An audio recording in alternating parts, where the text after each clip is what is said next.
Hello, everyone. I'm Bill Brenner, Senior VP of Content at Cyber Risk Alliance, and I welcome you to this SE Media in Focus, sponsored by our friends at Fortinet. And joining me today from Fortinet is Derek Manky, Chief Security Strategist and VP of Global Threat Intelligence for Fortinet's FortiGuard Labs. We're going to discuss some key takeaways from Fortinet's latest threat landscape report. Great to see you again, Derek. Bill, it's great to see you as well. I hope you've been well. Yeah, likewise. So let's dive right in. I have some questions before me, so I'm just going to start asking them. Um, what are so we've met quite a few times and done interviews about past threat landscape reports. So here we are. This is the latest one. Anything in this report that's a departure from, say, the last couple? Yeah, so I would say um, departure in terms of expectations.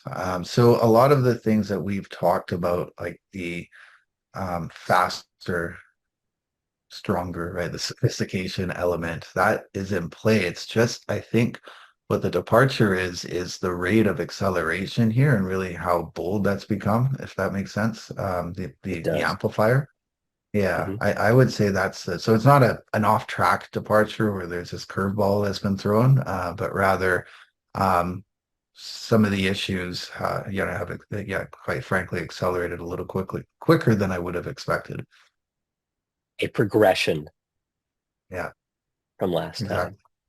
So Yeah, let's talk about some of the big picture trends that you saw in the second half of 2023.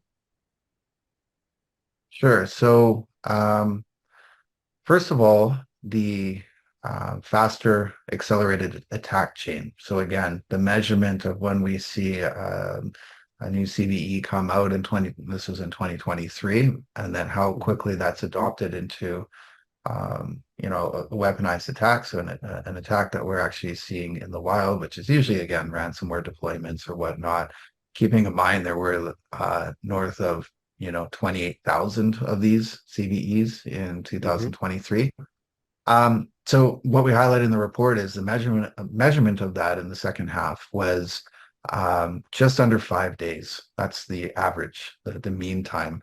And just to put that into perspective, from the last time we talked in the first half, that's 3.5 days faster. So we were, about ballpark 8 days just in the first half. So we're talking in 6 months. We've accelerated 3.5 days to now under a 5 day mean time. So that number to me, again, that's what I mean about that amplifier. That's quicker than I would have hoped for or expected, but that's the reality of what we saw. Um, Yeah. yeah, the targeted nature too. So we talked about this before. That was also a bigger swing, I would say, than we would have expected. So we saw a big drop in volume on ransomware. So this was about 70% drop off in volume from ransomware from the first half to the second half. But again, this isn't good news because we're actually seeing the playbooks shift, right? So this is something we expected again, but this has happened in sort of rapid succession where now we're seeing a much more targeted focus for ransomware, highlighted in the report. 44% of all global ransomware was um, on industrial. So that was another big one. Um, what didn't change so much, so more of a stable metric, was the red zone. So that's again looking at of all these CVEs that we see that attack surface, what's really being attacked. That number is still less than 1%. So that's been a pretty stable metric over the since we started that in 2022. Yeah. So one of the things that is interesting here is the wide range attacks that FortiGuard Labs is seeing when it comes to vulnerabilities. So Talk us through what you're seeing when it comes to trends around newly discovered vulnerabilities and contrast that with vulnerabilities being targeted that have been around for, let's say, more than a decade. Right. So yeah, it's an interesting effect. You have, I really like the way you pose that question because it is a swing. It actually is a very large swing. Because if you look at what I was just talking about from that measurement of those top CVEs that are being attacked, um, that window is small now. We're talking about days. We used to talk about weeks, months in the past. Now we're talking about days. And 2 years from now, unfortunately, I think when we're having this conversation, it's going to be in the hours. And so the contrast there is that's a much smaller subset of CVEs that are freshly published. So in a lot of cases for organizations, they have to be very proactive about that, targeting those patches that are coming out that are critical because we are seeing outbreaks on these and how you can actually strategically adopt that, like prioritize, let's patch within that window. So it's very reactive, I would say, when that comes out. That's one of the differences, right? On the other side of the spectrum, what we're seeing is that and this is unfortunately a broken record, right? Something we just keep on talking about, but this hasn't got a lot better, unfortunately, right? So 98% of those end days, so CVEs that are attacked because they've been sitting in these toolkits for a long time and patched, um, are still under active attack, right? We're seeing that in reality. 98% of organizations, pretty much every single organization we see is being hit with these attempts, right?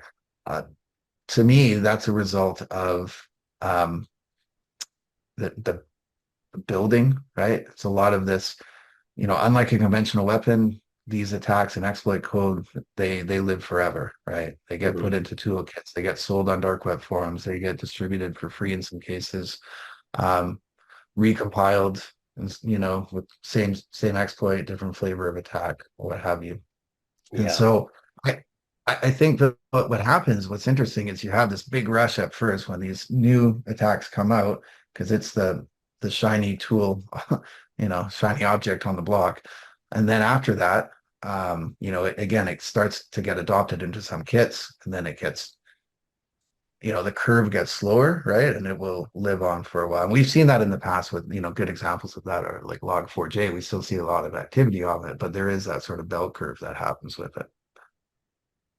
Sure, sure. So a few minutes ago, we talked a little bit about how ransomware is kind of going through this, how the techniques are going through a transformation, a recalibration. Mm. So to that end, where do you see attackers focusing their efforts when it comes to ransomware? And why do you think we're seeing the industrial sector in particular in the crosshairs? One word answer, money, I would say. Unfortunately, this is what we're seeing. And, ransomware is financially motivated, of course. But and we've talked about this before, what's interesting here is that these targets were usually um, more in the playbooks of nation state, of APT. I mean, they still are, but traditionally it was sort of inclusive only of them. And now, again, ransomware, why? Money, financially motivated, because quite frankly, the attackers, the cyber criminals, the ransom as a service models, they've put this into their commission plans and targets, and they know this, right? That's just a matter of fact. They know that if they go after critical infrastructure now because of IT and OT convergence, it's more accessible. That's another thing, the attack surface. Um, uh, they can demand a higher ransom payment because they've shifted their playbooks from going from encryption of data and enterprise, and that does still happen. But now, Mhm. again, the goalposts are shifting to let's go after services and critical services. They know that if a manufacturing plant is down for one day, that translates into X amount of dollars of revenue loss. And then that translates into a percentage of ransom that they're going to demand. It's all part of their playbook.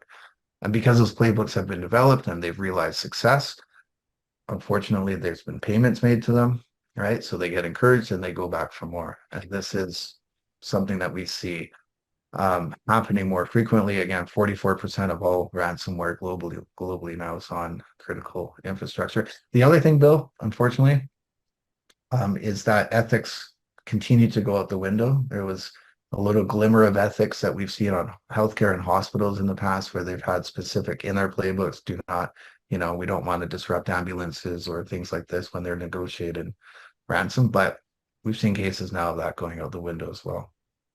Yeah.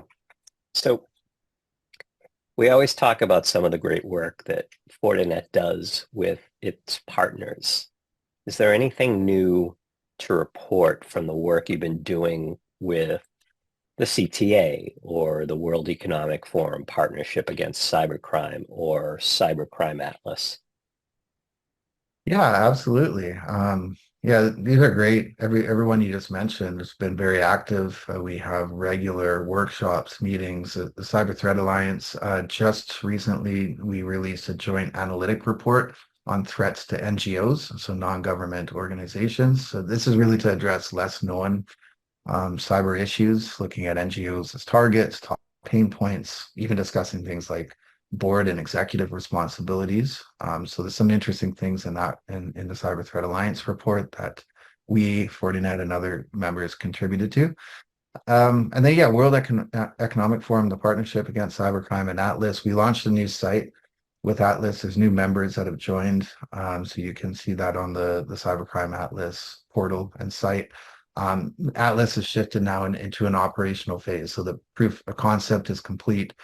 We've shown success. Now we have weekly Scrum meetings. We're actually operationalizing this, looking at how we can move it from just research to disruption. So there'll be a lot more coming with that, but a lot of great progress against that.